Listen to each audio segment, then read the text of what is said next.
Bonjour, je suis Frédéric Iselin, je suis professeur à HEC depuis une dizaine d'années et directeur du Centre d'entrepreneuriat et d'innovation, dont le métier est de faire de la recherche, de l'accompagnement et de la formation de créateurs d'entreprises.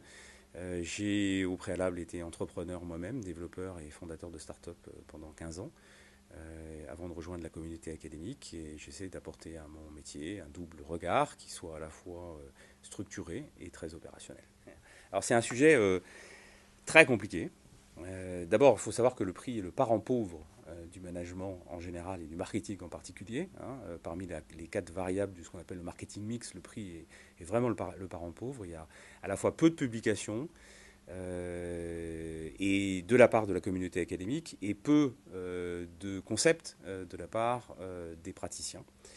Ça s'explique parce que le prix est un domaine extraordinairement compliqué dans lequel on rentre des savoir-faire en stratégie, en marketing, en gestion opérationnelle, en promotion, bref, c'est un sujet très compliqué. Pour simplifier, il y a aujourd'hui trois façons de positionner un prix pour une entreprise. La première, c'est de faire comme les concurrents. Alors c'est ce qu'on appelle la sagesse collective du marché. C'est pas complètement idiot parce que, après tout, si les concurrents arrivent à vendre à un certain prix, ça veut dire qu'il y a des clients pour acheter.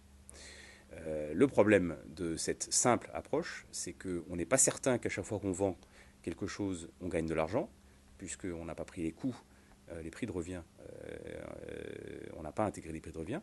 Et la deuxième chose, c'est qu'on ne vend peut-être pas assez cher, puisque si on vend comme les concurrents, mais qu'on apporte plus de valeur que le concurrent, le client est très content parce qu'on lui vend au même prix quelque chose qui a plus de valeur, mais pour l'entreprise qui a créé le produit ou le service, ça peut être embêtant. La deuxième méthode, c'est celle qui est sur les coûts, c'est-à-dire qu'on prend les prix de revient, on ajoute une marge. Alors cette méthode-là, elle a l'avantage qu'à chaque fois qu'on vend un produit ou un service, on est sûr de gagner de l'argent, ça c'est une bonne chose, mais on n'est pas sûr du tout non plus de vendre à la bonne valeur, puisque là encore, peut-être que même si on prend une marge, on donne trop de valeur aux clients. Et le cas du nombre d'entreprises qui donnent trop de valeur aux clients est absolument très répandu. Donc dans les recherches que j'ai effectuées, je me suis aperçu que globalement, les deux tiers des startups technologiques positionnaient mal leur prix, qu'un tiers d'entre elles pouvaient vendre carrément plus cher, et donc il y a une véritable problématique aujourd'hui.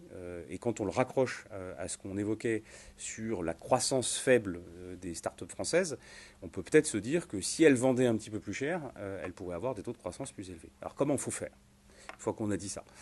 Il faut totalement revisiter la méthode et les process traditionnels. La première chose, ça consiste à segmenter différemment les clients. C'est-à-dire qu'il faut prendre les clients en fonction de la valeur d'usage et non pas du sexe, de la géographie, de la CSP, etc.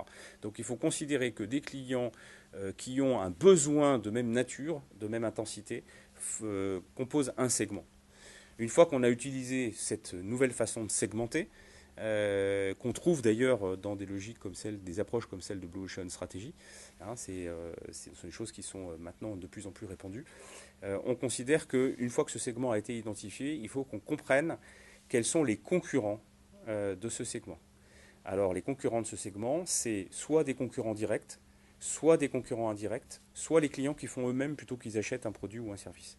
Et plus on va être dans l'innovation, et je vous rappelle qu'au CEI d'HEC, on est dans le cadre de l'innovation, plus le concurrent va être indirect. Donc, une fois qu'on a identifié le concurrent, on essaie de comprendre pourquoi les clients achètent chez ce concurrent. Et une fois qu'on a compris pourquoi les clients achètent sur ce concurrent, on a une idée de la valeur du produit ou du service du concurrent. Ensuite, il faut différencier le nouveau produit ou le nouveau service qu'on veut mettre sur le marché et mesurer la valeur du produit ou du service qu'on veut commercialiser. Et on est capable, dans ces cas-là, de vérifier le delta de valeur entre le concurrent et le nouveau produit. Et une fois qu'on a le delta de valeur entre le concurrent et le nouveau produit, on peut en déduire le delta de prix. Autrement dit, si j'ai un produit ou un service dont je peux mesurer le fait qu'il apporte 50% de plus de valeur que le produit concurrent, je sais que je peux vendre, théoriquement, mon produit jusqu'à plus 49% par rapport au prix du concurrent. Donc c'est la troisième approche, qui n'est pas celle de la concurrence, qui n'est pas celle de les coûts, mais qui est celle sur la valeur client. qui est une approche qui est pratiquée par très peu d'entreprises. D'après mes recherches, 12% seulement des entreprises utilisent cette approche, mais qui, de mon point de vue, est bien entendu la plus efficace pour être certain de donner et de la valeur au client et de la valeur à l'entreprise, sachant bien entendu que cette valeur ne doit pas être exclusive, car elle doit intégrer aussi les prix de revient, car il faut s'assurer que même si on vend au prix le plus proche de la valeur client, on vend quand même en faisant des profits.